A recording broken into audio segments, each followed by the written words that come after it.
Never let friends have sex in your house. Never let distant relatives or acquaintances stay in your home to recover from an illness. Don't let relatives' kids stay in your house for long periods either. And don't casually invite people over for meals. Want to know why? Let me tell you a story. Once there was a man named Robert Jones. One day, while his wife was in the shower, he secretly looked through her phone and found out she had been unfaithful. When she came out of the bathroom, he casually asked, "Honey, if I cheated on you, what would you do?" Without hesitating, she answered, "If you ever betrayed me, I would never forgive you. You'd leave this house with nothing." Robert did not respond right away. Instead, he asked, "And what if you were the one who cheated?" She answered very seriously, "Don't joke about that. I would never do something like that." Robert picked up his wife's phone, opened the photo gallery, and showed her the intimate pictures of her with another man.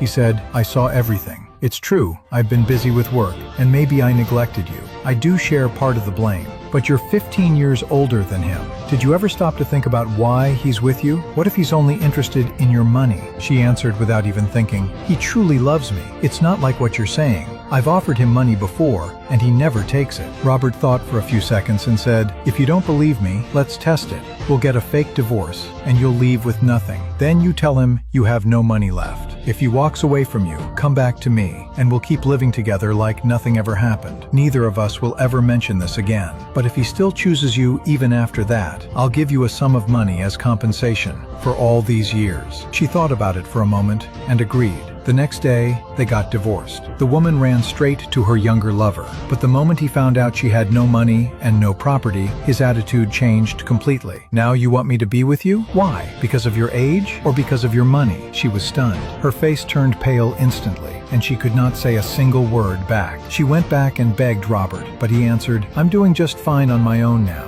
You were too naive. The divorce papers are already finalized. Leave. I never want to see you again." She ended up broke and homeless. Sometime later, Robert sold his house, which was worth $665,000, moved to another city, and got a job at a real estate company. He said, "I don't care how much the salary is. I just want to learn how to sell houses." The manager gave him the lowest pay possible. His co-workers laughed at him behind his back. 1 month later, Robert bought himself a small apartment on the best floor in the building. It sold for about $25,000, and he made $18,000 in commission. He quit that same day. A few months later, he sold that apartment for $35,000 and made more than $10,000 again. Later, he worked as a salesperson at a Porsche dealership. One day, a wealthy woman walked into the showroom and pointed at the most luxurious car there. "How much is that one?" Robert answered, "This is the newest model. The price is $120,000. She decided to buy it, but before paying, she asked, "Am I being too impulsive?" Robert smiled and replied, "Ma'am, when you're driving this Porsche, everybody will feel the impulse because of it, but only you can afford to pay for that impulse. Everyone else can only stand far away and watch with envy." She smiled, paid, and asked his name.